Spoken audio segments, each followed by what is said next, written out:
Oh, the exciting early 1970s was a very exciting time in this field, even though I was just coming into it.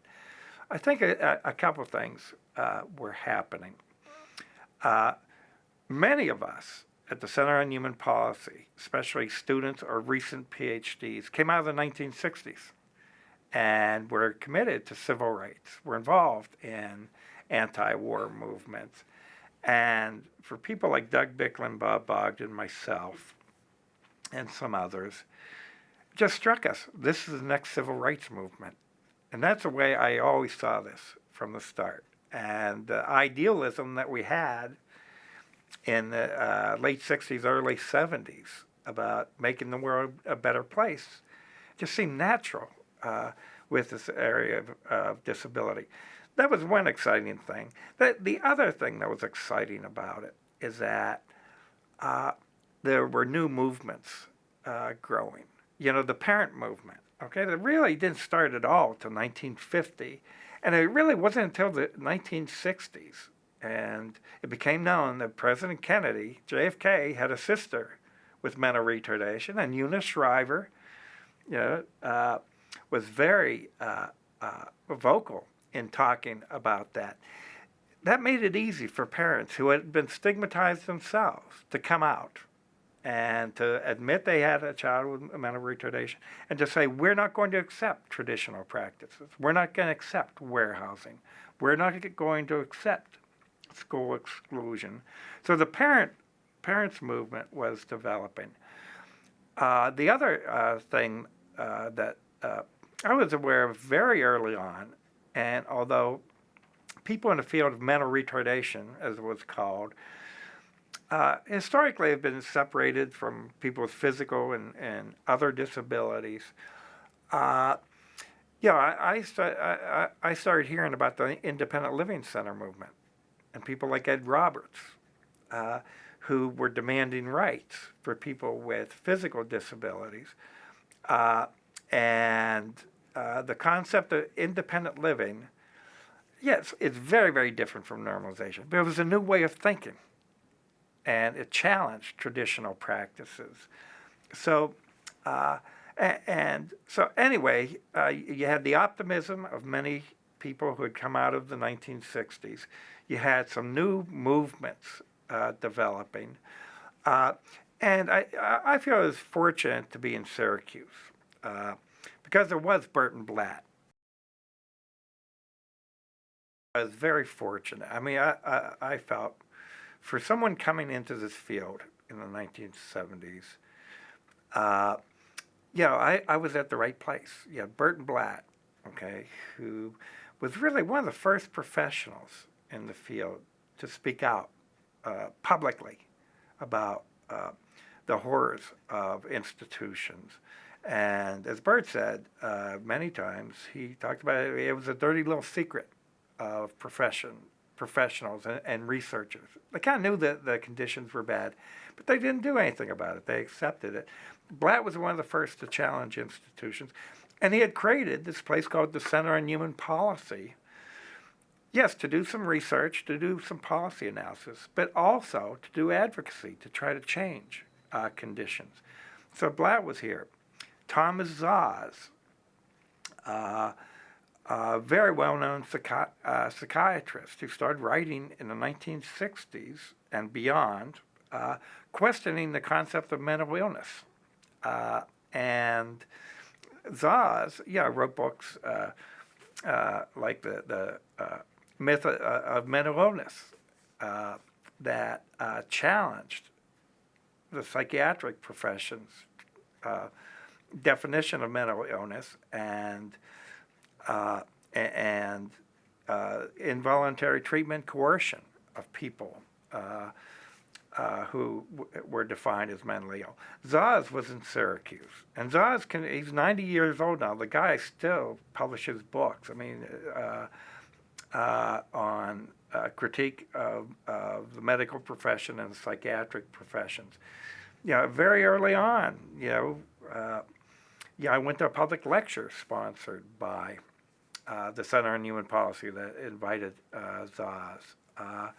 In the around 74, 75, we had other public lectures where we brought in uh, advocates like Gunnar Dibwad, who, had been uh, executive director of the National Parent Association. It was National Association for Retarded Children at the time. It's the arc of the U.S. today. And Gunnar was a strong advocate, and got to know Gunnar. I remember, Tom Gilhole coming to Syracuse, and Tom had been an attorney in, a famous right to education case in Pennsylvania. And then there was Wolf, who showed up here in 1973. So it was exciting because it felt like it was a time of change. And the other interesting thing about Bert Blatt is that at the Center on Human Policy, although Blatt had been trained in special ed, he went out of his way to bring in social scientists.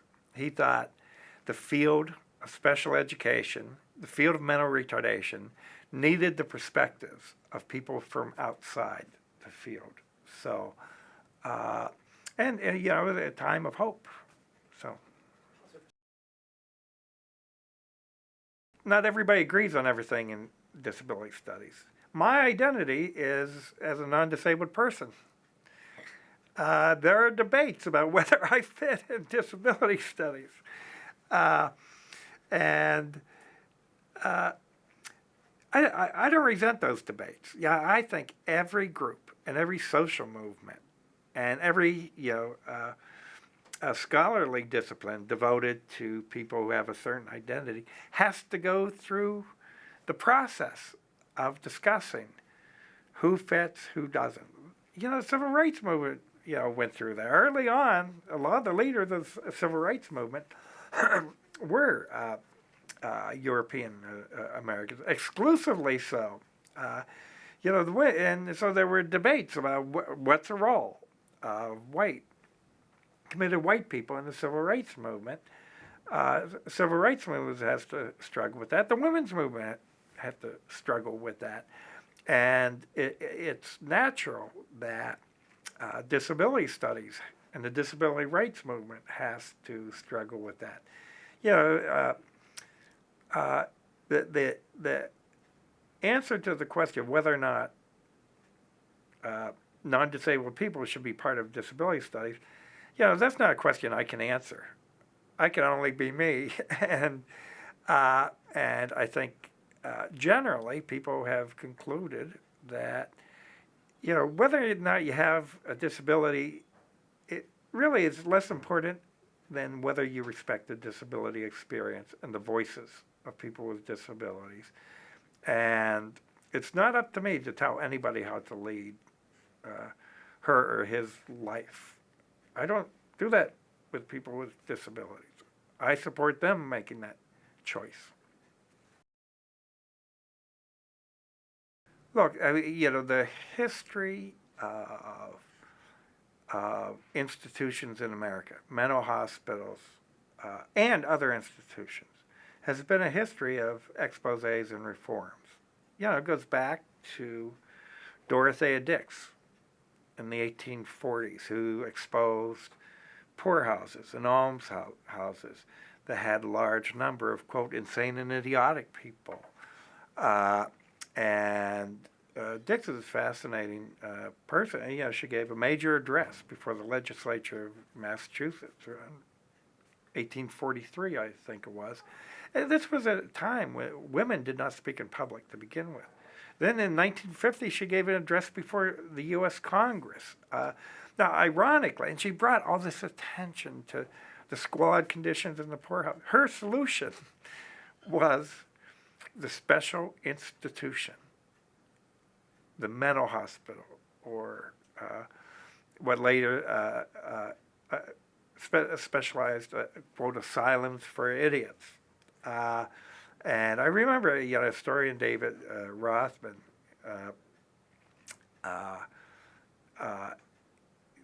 wrote in one of his books was a creation of an organization that would become a snake pit, a step forward for humanity, right? what Dix helped to create uh, became as bad as what she sought, as bad as the places she sought to eliminate. The early founders of the asylums were very forward-looking, and Syracuse, the Syracuse Asylum for Idiots was the second asylum for people with intellectual disabilities in North America, 1854, and Wilbur was director here. Howe had a big influence. Other leaders, and they envisioned these asylums to be small, almost boarding schools. Students would be trained and then sent out to society. Before long, they grew and grew and grew and shifted from an educational focus to a custodial focus. Anyway, I could talk at length. I mean, Clifford Beers, in his book, A Mind That Found Itself, and Beers was going to change society's treatment and abuse of mental patients. And within years, after creating the National Committee for Mental Hygiene, Beers had moved on from the institutions. And when other patients came to him and wanted Beers' help to expose conditions, he didn't want to do it. Beers had become aligned with the psychiatric profession that saw exposés of unseemly. Then there's the 1940s history that I'm very familiar with. There were other exposés then and some partial reforms. I think Blatt and Christmas in Purgatory was significant because he was a respected professional and academic in the field itself. He wasn't an outsider. He wasn't Geraldo Rivera showing up at Willowbrook. He was from the profession. And the other thing Blatt did was he published, a widely read and cited book, Christmas in Purgatory, in '66. In 1967, he had a major article in Look magazine.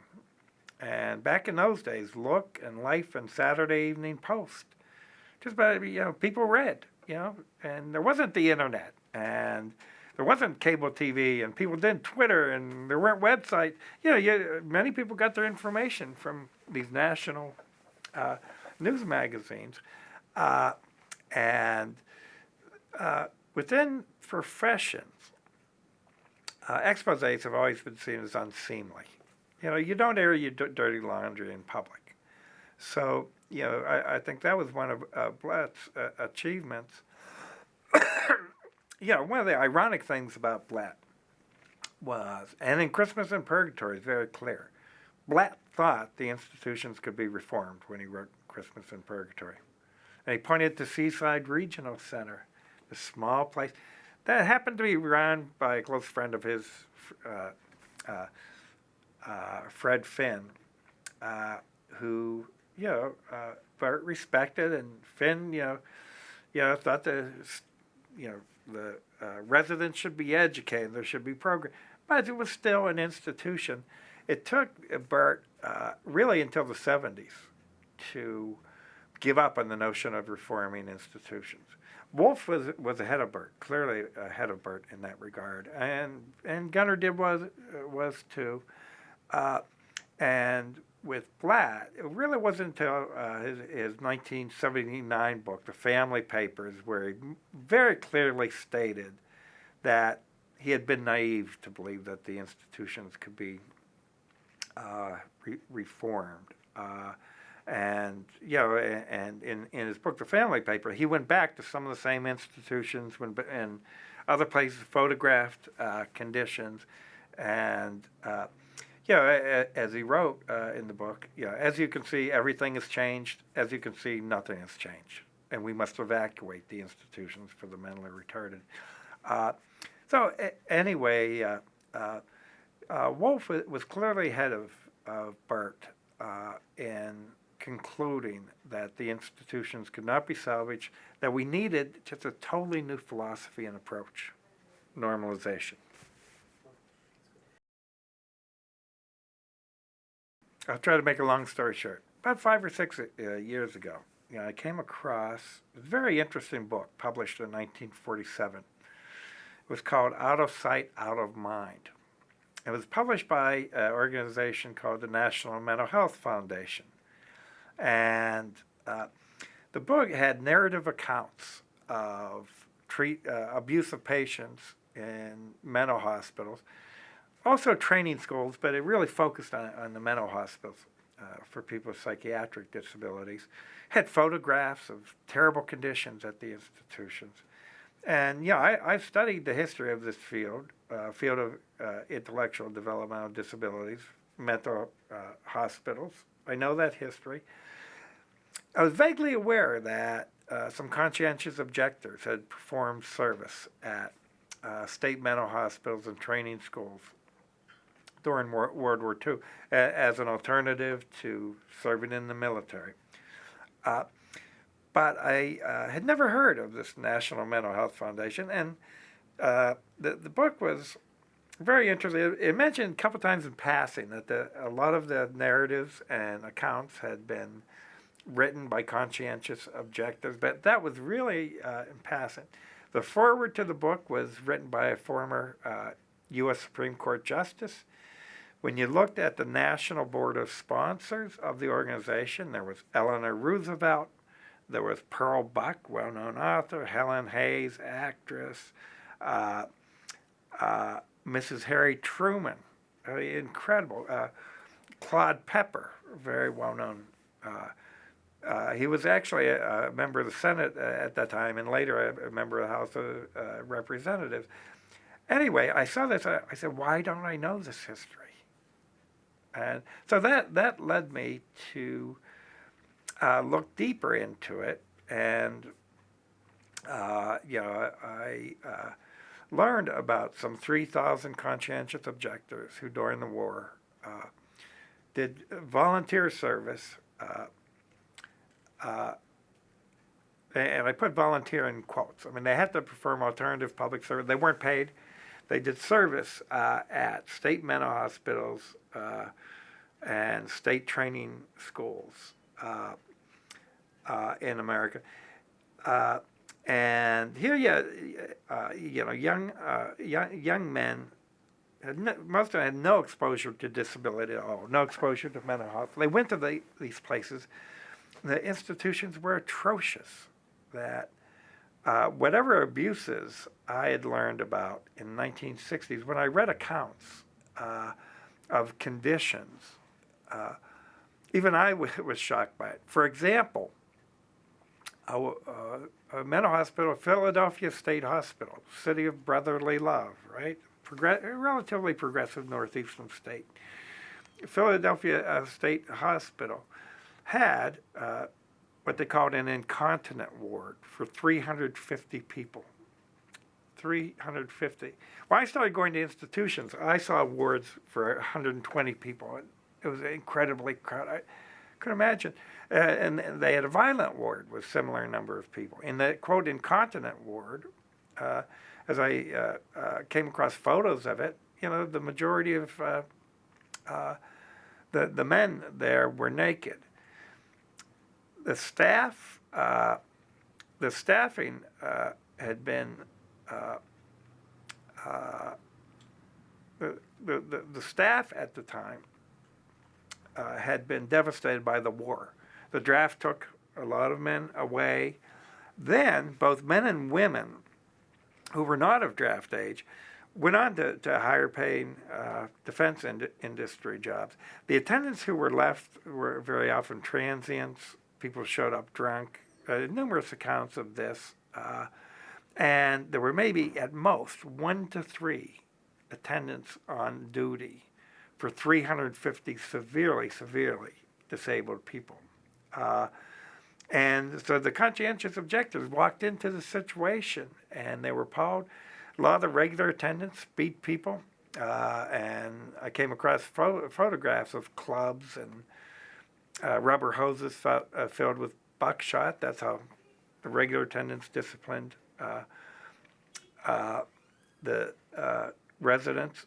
really inmates at the institution. So the young, idealistic, conscientious objectors who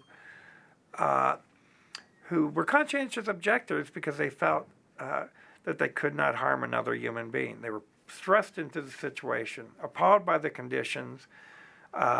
Then, at mental hospitals across the country, there started to be local exposés. But at Philadelphia State Hospital, it was really four, young men there. Two of them graduates from Syracuse University, decided to start a national movement to expose institutions, and they enlisted supporters like Eleanor Roosevelt. In 1946, they had their expose in Life magazine. And so I'm reading this history. I knew Blatt had Look magazine. They had Life magazine and a story in Reader's Digest, newspapers across the country. They had the support of prominent Americans, and they had a very ambitious program to upgrade the status, training, pay of attendants. And when I'm reading this history, I look at today, and there's a whole movement to professionalize direct support workers. You had these guys in his 40s trying to do the same with institutional attendants. Just reminded me of history, I don't know if anything's ever totally new. But anyway, after the war, they started this national foundation that got a lot of attention, and they had nationally syndicated radio dramas they sponsored on humane care of the mentally ill. And to make a long story short, they disappeared in 1950. Their organization was strapped for money. When they became a foundation, they had a formal board of directors. And the board of directors was composed of Philadelphia civic and business leaders who had no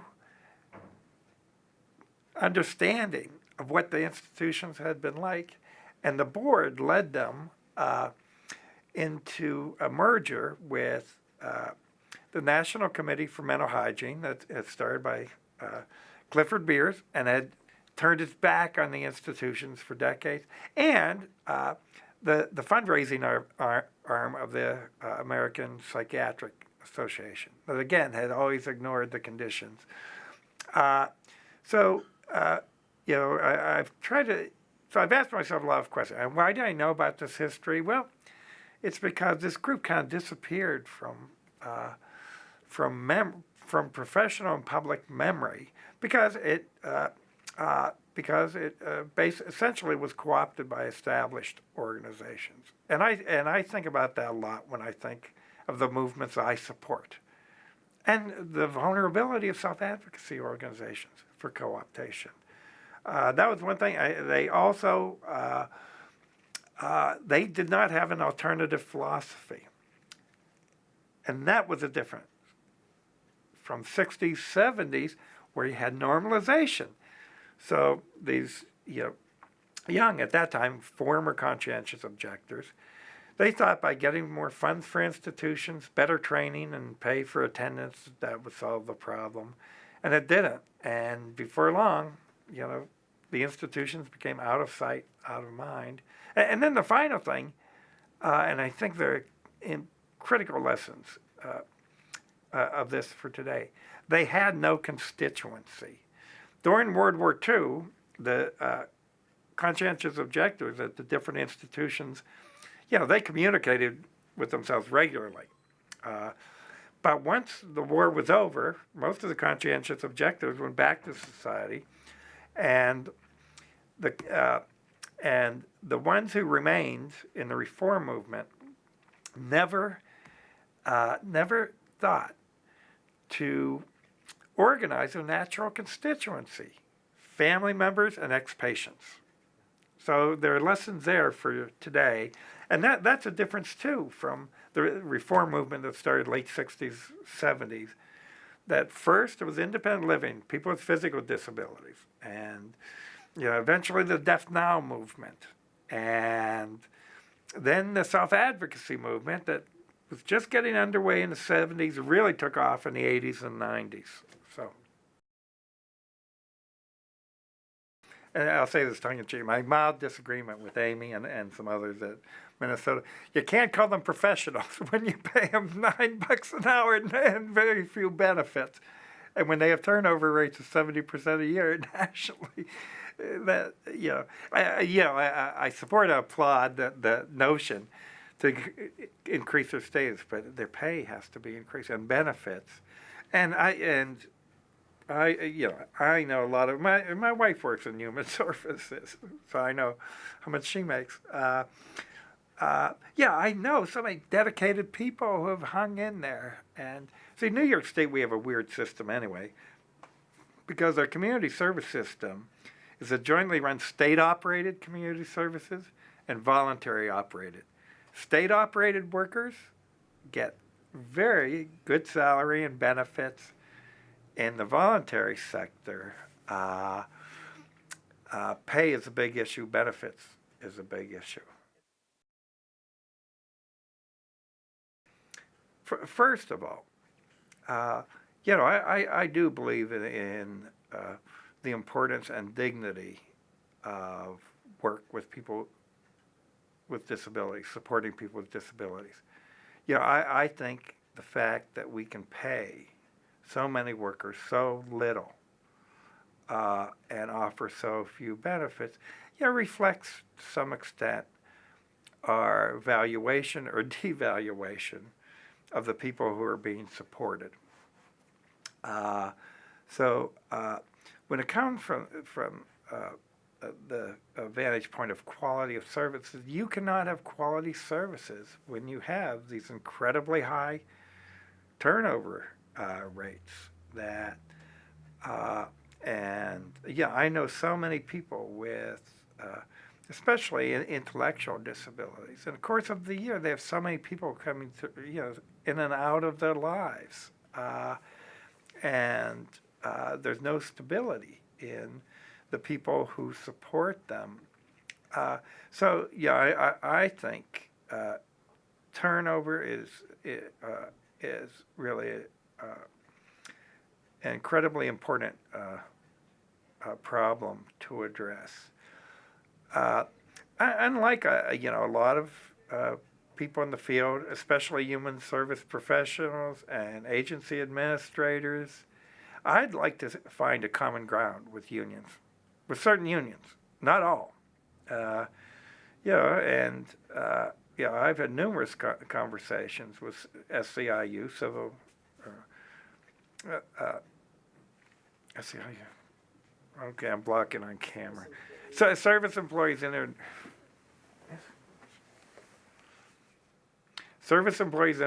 Union. Don't show that on the videotape, my stumbling first name. SEIU, which is actually a very progressive union. Actually, some SEIU officials have come here to meet with us. They've met with SABE, Self-Advocates Becoming Empowered. They've reached out to groups like ADAPT at times. I appreciate SEIU because they're very honest. They say, our number one agenda is the rights of workers as workers. However, we don't see that as being incompatible as supporting the rights of people with disabilities. And I've had frank discussions with some of the leaders who work specifically, national SEIU leaders who work specifically on developmental disability, mental health issues. I've asked them about strikes. They say they would commit to that. No strikes. When it comes to what some people call self-determination and a sense of controlling your own worker, right? They're willing to be flexible on the right of they're willing to support the right of individuals with disabilities or their family members to hire or fire their own staff. See, if they're willing to make those kinds of compromises, I think they should be at the table. At the end of the day, I'm not sure if unionization can work to the benefit of people with disabilities, but I'm willing to entertain that because with unionization comes power, and that's if there's anything else we've learned from the '60s and '70s, and I don't think Wolf would necessarily agree with this, but the strength in numbers. And we only got the ADA because all these groups that historically had been pitted against each other, they finally came together, okay, as an organized group with parent and family organizations as well. And, in this society, you need political clout. You need the clout that comes with numbers of people. So, I believe in coalition building, not for the sake of coalition building, and I won't build a coalition with just anyone. But if somebody will support some basic values, I'll talk to them. One of the things we did here in Center on Human Policy, it was initiated by Bert Blatt, but in 1979 we issued what we called the Community Imperative Declaration. We issued it for a reason.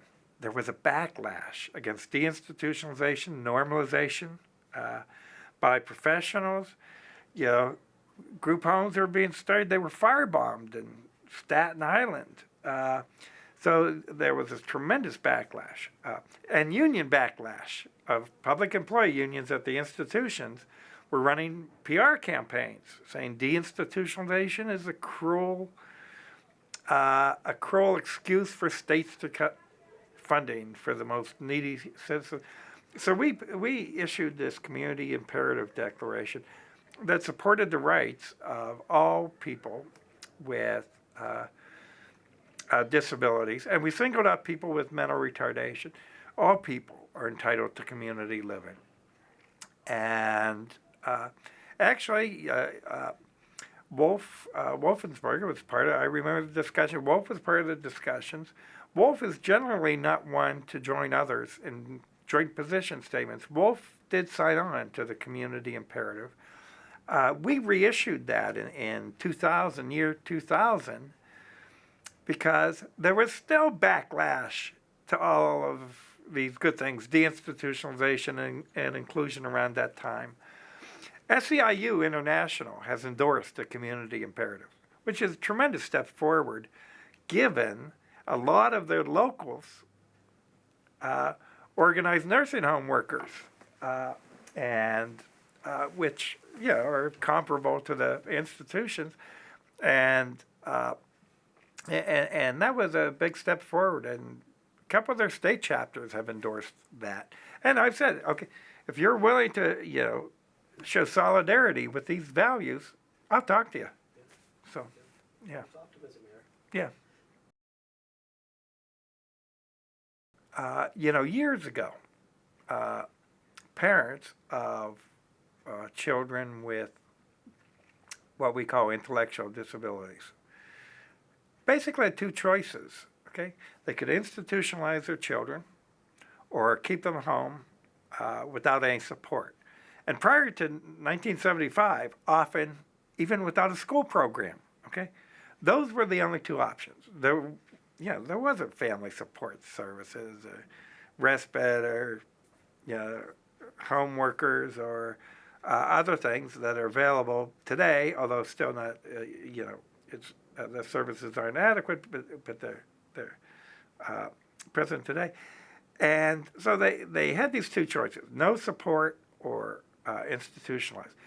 Some parents made this very painful decision to institutionalize their children.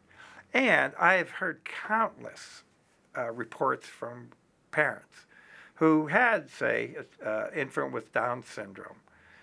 And the pediatrician told them, that child is never going to be able to stay at home, and advise parents to institutionalize their children. Okay, so that happened, a generation or so ago. Very common experiences for parents. Now, in point five, so some parents did keep their children at home and did fight for the right to education, did fight for community services, but some parents made that painful decision to institutionalize their children. Then, other people come along with ideas like independent living and normalization and inclusion and similar concepts and say, no, people should live in the community. And what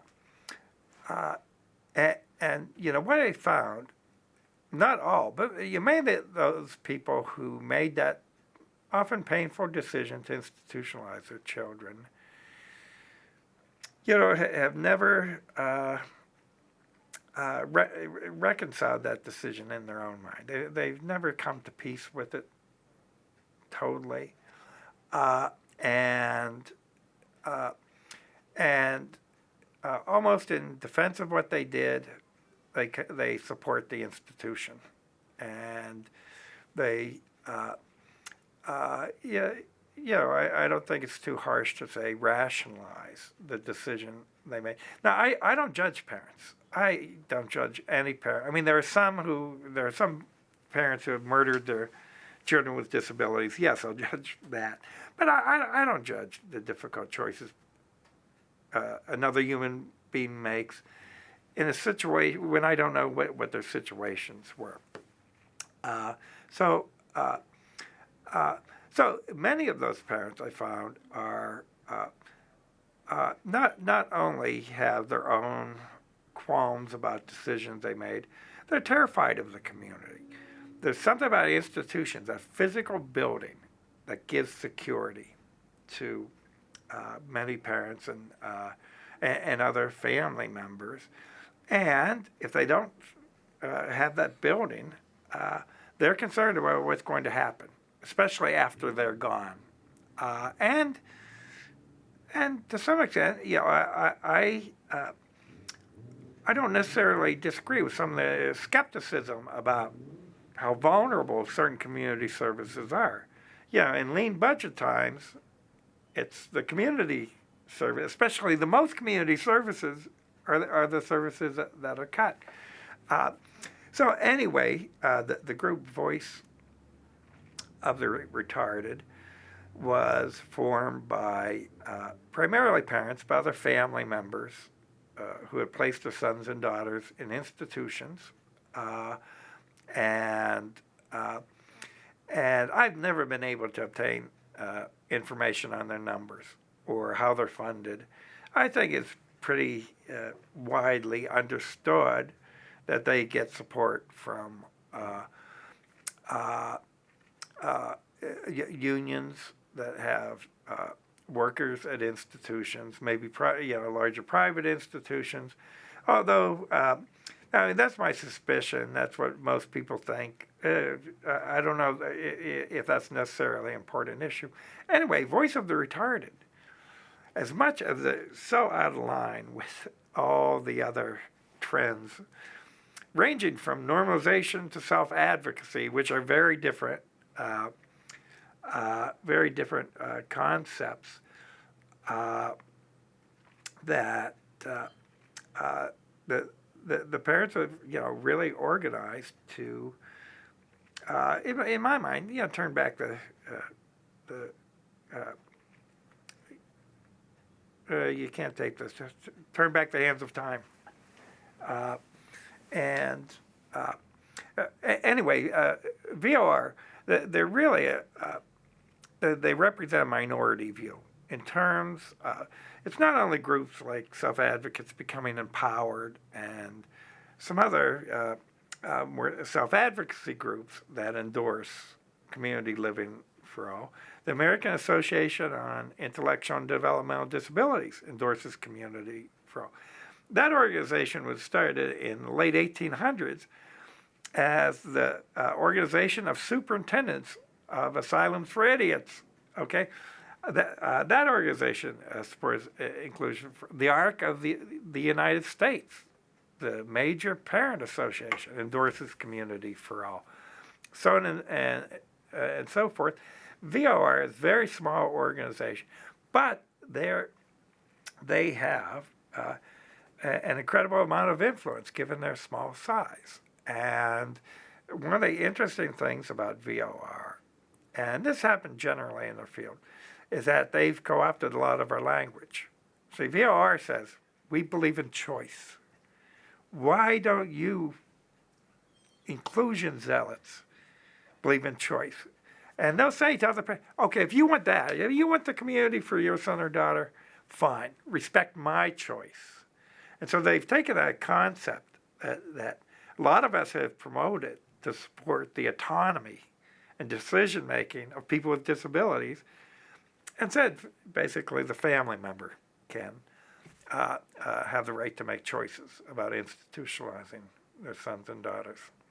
I'm sure there are some people in the world who have lived at, whether we call them training schools, state schools, or developmental centers. Some wanted to go there. I've never met one. I've never met a person who was institutionalized who wanted to be there. I've met people currently in institutions who are afraid of the community, but because they've lived a good part of their lives in institutions. But I've never met anybody who said, oh yeah, I was dying to be institutionalized. Yeah, it wasn't their choice to begin with. And to turn the issue of choice around and to support institutions makes no sense to me. And in point of fact, in terms of people's daily lives, the places where you have the least choices about what you eat, when you get up, so on and so forth, the daily rhythms of life, it's the institutions afford the least choices for people. So normalization was an extremely important concept because it challenged conventional thinking. The other thing, and it was developed in Scandinavia, okay, and Wolf is very gracious in acknowledging that. However, Wolf took that concept and really popularized it, both in North America and internationally, and he very systematically defined it. And I think Wolf was brilliant in coming up with this passing tool. Passing, related evaluation tools, program analysis of service systems, basically, based on normalization. And I saw its impact in the 1970s. Wolf would have these intensive workshops. He'd give participants at the workshop the training tools, and then he'd send them out to human service settings to evaluate them and rank them according to principles of normalization. It was just a very effective teaching approach.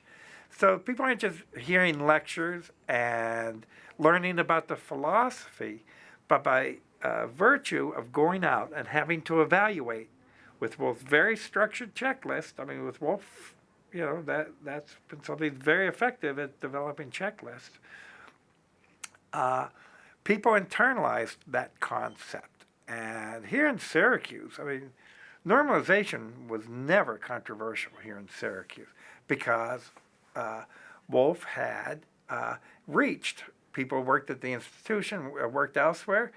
And I remember in the 70s, people at what was then Syracuse Developmental Center, I knew an incredible number of people who worked there and said, we don't think this place should exist. And Wolf did this, did passing workshops, I mean, all over the country in North America.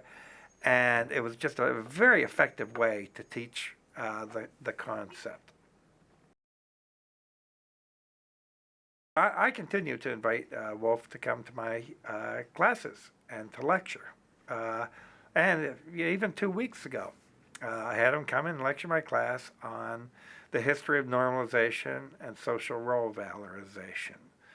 And I always say to my students, I prepare my students for Wolf. I say, first of all, you not only come on time, you come early. And Wolf has a saying that on time is late and early is on time. When Wolf is lecturing, he expects people to be there early. And so I drill that through my students' minds. And like a lot of professors these days, if we start a few minutes early, it's no big deal. You don't do that with Wolf. And I warn them. I say, he will use language that you will find offensive. I mean, he refuses to use people first language. He talks about retarded people. He talks about handicapped people. I said, if you want, you can ask him a question about his use of language. You are not going to change his mind. He's written articles defending his use of language. He will use the male pronoun, which we tend not to do, to refer generically to people, which not too many people do around universities these days. And I tell my students there are certain things I really disagree with Wolf about. I disagree with him about self-advocacy. I disagree with him about self-determination. I disagree with him about the importance of disability rights. So I prepare students. But I said, you have to keep in mind, this is an historic figure. Wolf is one of the most influential figures of the 20th century. You have to listen to him carefully, learn from him, and most of all, you have to show respect to him for his accomplishments, contributions he's made.